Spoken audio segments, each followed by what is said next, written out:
Hello, today we're going to make a tag. I've done one so that I can show you the finished tag, but I'll show you how to create one from scratch. It uses skeletonized leaves, rolled paper, a tag which is made out of just scrap cereal box, book pages, a homemade utilised stencil and just other bits and pieces. So the tag is just it's a Easter egg box that I cut up. I used it for just doing some random inking on before, but that's going to be covered up so it doesn't matter. So all you do to start with is put a little bit of glue. You don't have to cover your entire tag with glue. As long as you do all the way around the edges, as close as you can to the edges, round the little hole. I've punched a hole with a paper punch that way around so I could see where it was going.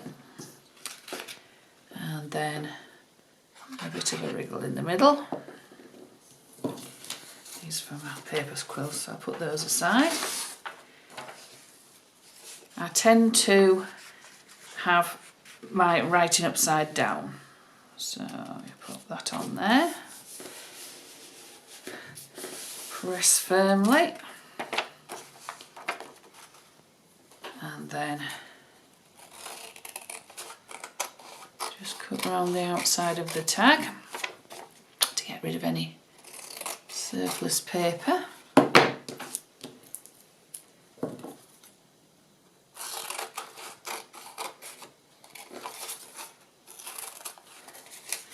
Now you'll notice on the original tag that I did, there's some numbers.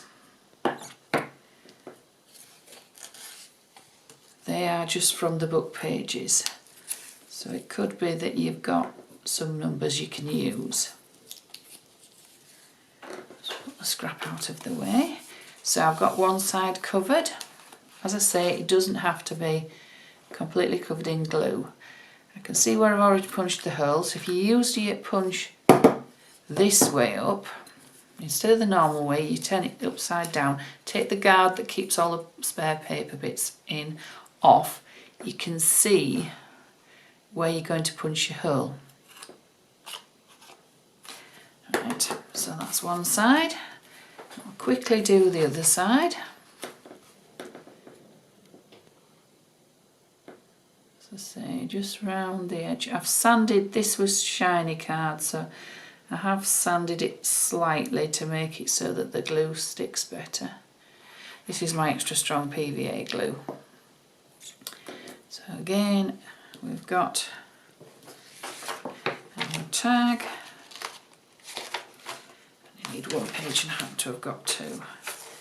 Upside down again.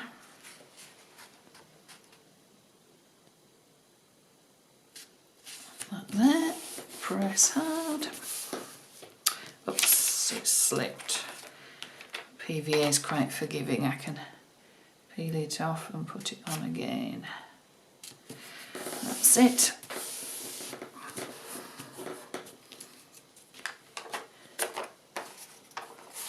That's it. And again, cut off the excess. If you put your scissors up to the edge of your tag, then that's easy. It makes it easier for cutting.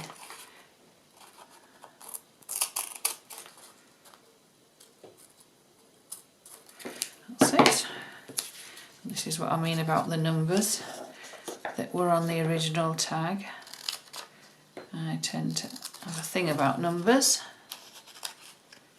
so I'll cut that out and keep it to one side and get rid of my scrap paper for now. Again, I need to punch the hole again because I've just covered it up.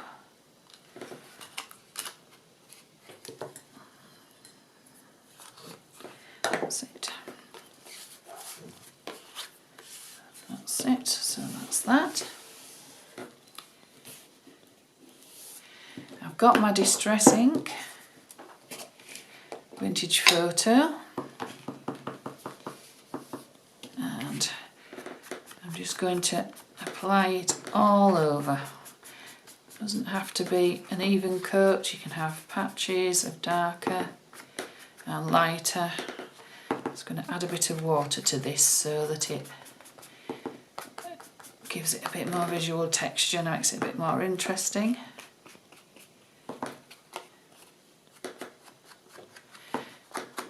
I'll ink the edges while I'm here. I can always go back later and ink the edges again. Do that on both sides.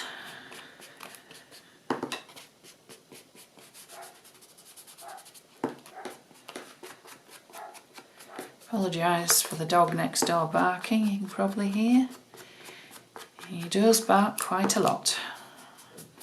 I've been trying to find a time when I thought he might be quiet so I could film, but it is rather difficult because he barks a lot. Right, I'll just put the lid on my glue. Right, so the next bit I'll do, and then I'll set this aside just to dry while I do the extra bits for the tag. Right, I've got a little mister and mini mister, and I'm just going to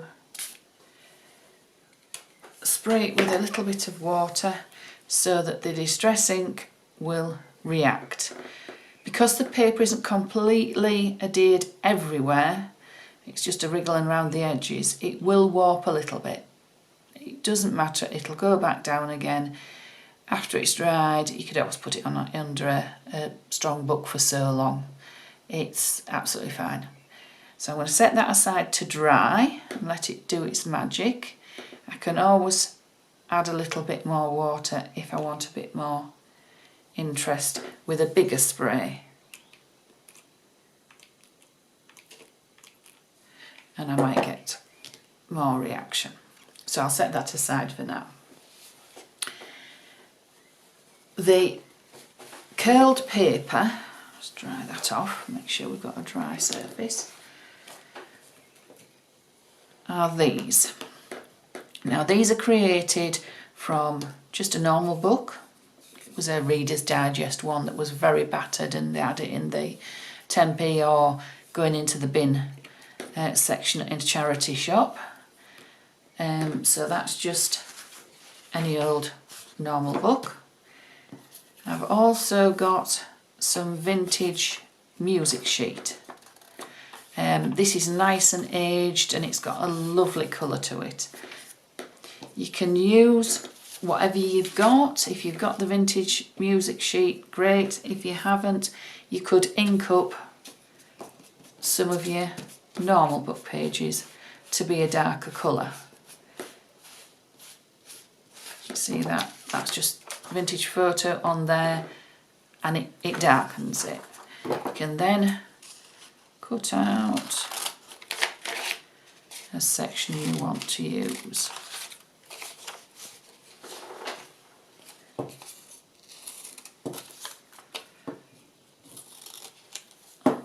So we've got that option as well. What I will say is use smallish pieces.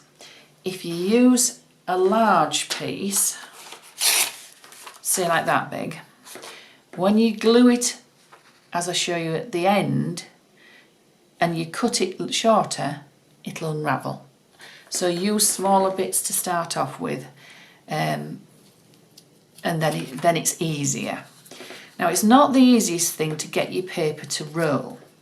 So I find if I get something like a pencil, just a normal pencil, or anything round, a paintbrush, anything like that, it gives me something to hang on to get the end, and then roll it. Now if you want quite fat rolls, you can glue it at that. If you want thinner rolls, which I like some thinner rolls, that's giving you a start So then you can then roll it thinner. It's not easy to do it so that you can see.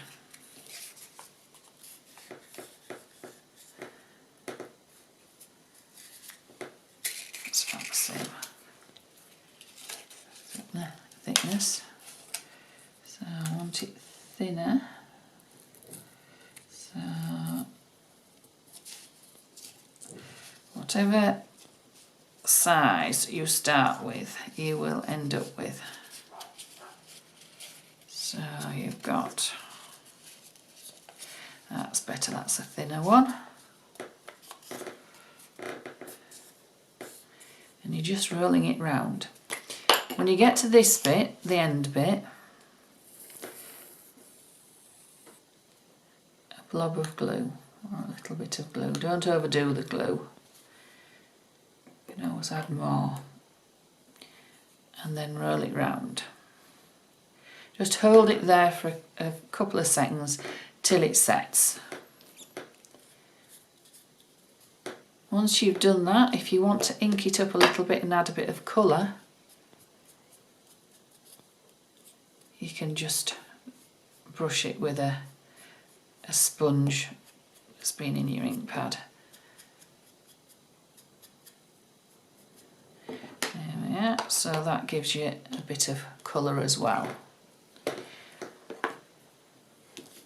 The music paper one's exactly the same idea, just I'll do this one without doing it around the pencil.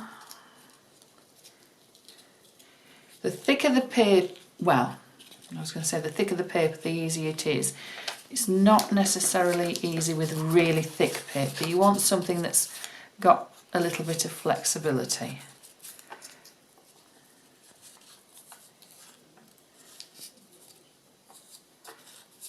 Once you get rolling, it gets easier.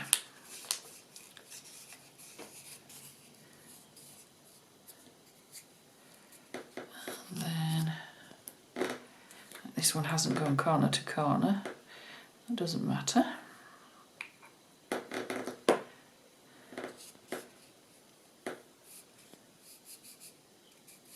There we are. So that's another one. And you've got the music showing there. Again, you can add a bit more colour with a bit of distress ink, or just leave it plain. So we've got a few of the curled papers there. This is the inked one. So I'll just see how this one looks when it's rolled.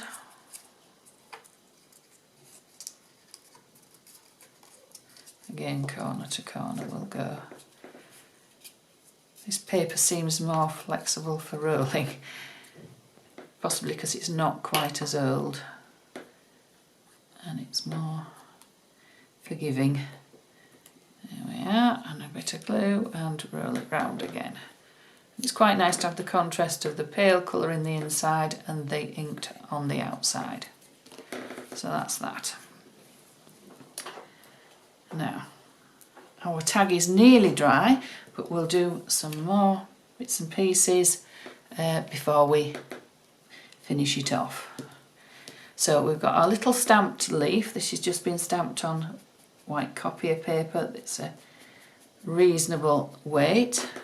I've inked it up with a bit of distress photo, vintage photo distress ink, and then I'm just going to cut it out, and then once I've cut it out I will ink the edges again. It'll just, it's easier to ink the whole thing to set off with and then ink the edges when you've cut it out. Just trying to hang on to something this small and ink it up is not easy. So I'm just going to go quite close to the edge, but just a little bit of a brown white border. And when you're cutting anything out, fussy cutting anything out, it's much easier to turn your paper than it is to turn your scissors, and you get a smoother cut. So always remember that. So that's our little inked leaf. So I'll just give this a quick blast just to dry it off. Is it not quite dry?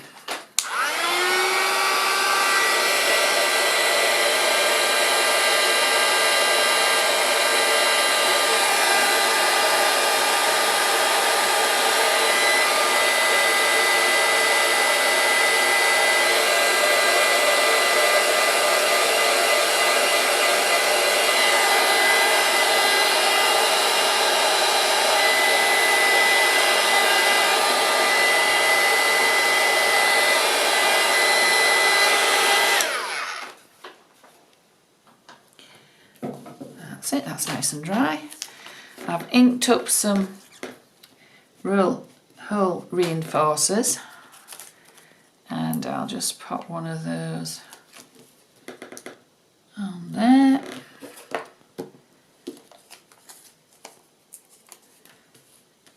And one on the back there. That's it. Get rid of the mess again. Right, now on the original tag you'll see there's a little bit of detail here. This is a strange thing. My mum had a knitting machine, and to create the patterns you had these cards which are made out of quite flexible plastic paper, and they have holes punched in, and the needles and the knitting machine created the pattern by using these.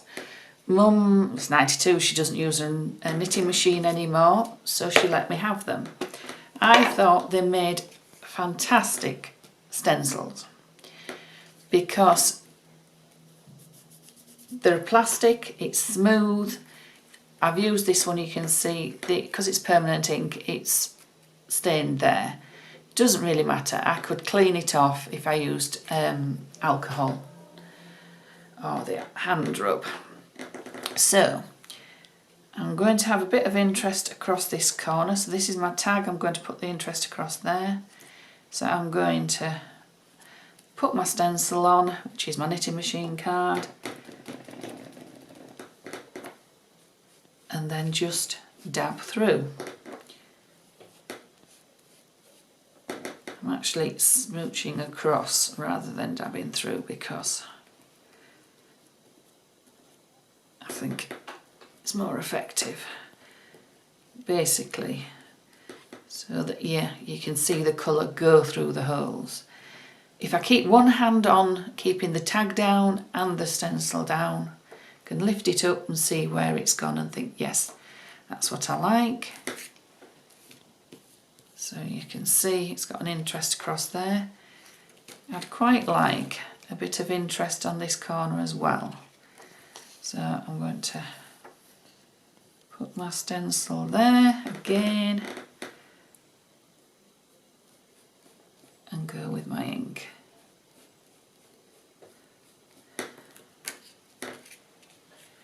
Get rid of that.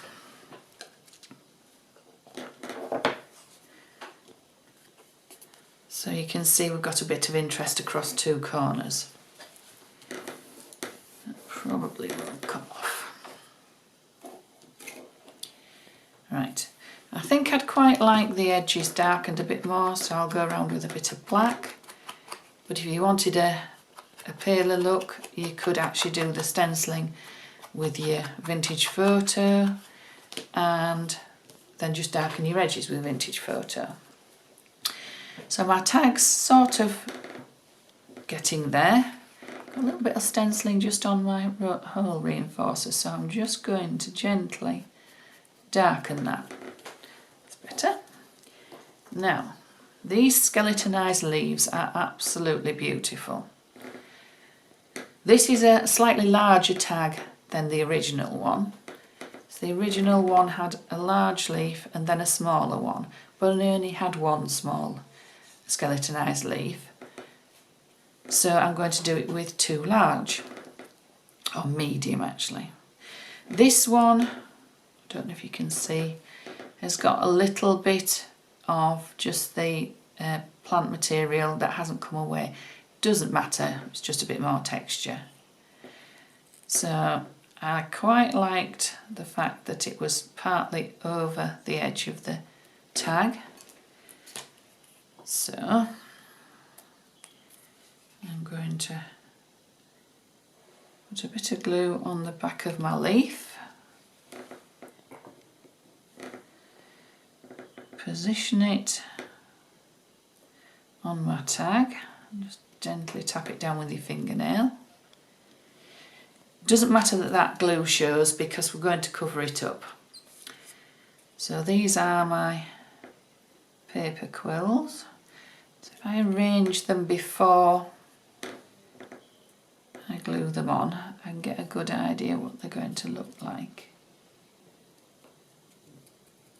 Let's see. And you can have some going off the edge of the tag. Let's see, I think I quite like that one. Right, so I'll start with the middle one first. Just run glue down the back of the paper quill, or curled paper. Just gently hold it there while it grabs it. I've gone a bit off the bottom here, which I quite like, gives us a bit more interest. I could go like that, looks quite nice, yeah.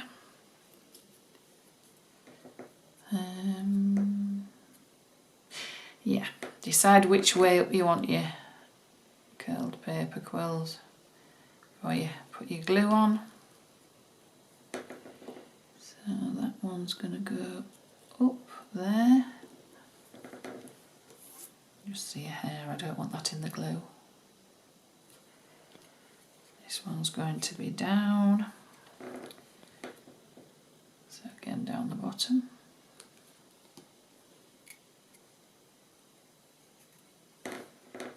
And on there. So because you've got three there, that then gives you a flat surface to glue your next leaf on. Stay. So again down the middle of your leaf. And then glue it on. Now be aware that your next paper quill is going to have to sit in between these two so that it doesn't roll off. So have you join of your leaf sort of just at the side, or just somewhere so that your next paper quill will fit on. Need a bit more glue, I haven't got enough glue.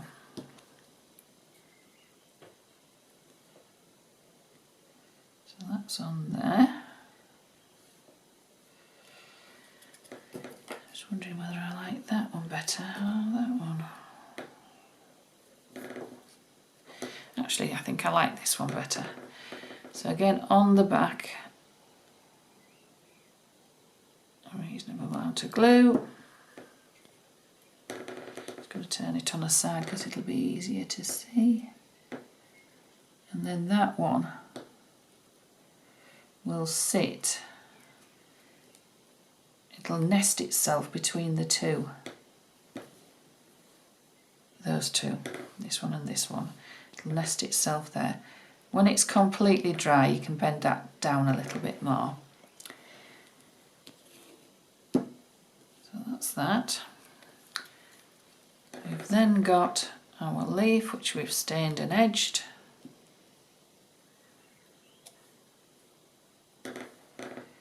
And that is just going to be our detail on the top, like that. And then we've got our little number, which I cut from the book page. Just going to ink it up a little bit so it ties in with the colours. Not quite straight. Just need the edge to be straight again. A lot of my work it's the details that make the finished project, and the details aren't a lot, but it's sometimes that finishes it off. So I'm going to put that number just next to the main vein in the leaf. I'll find another couple of numbers and put them here, and then put some string at the top for the tag to hang by.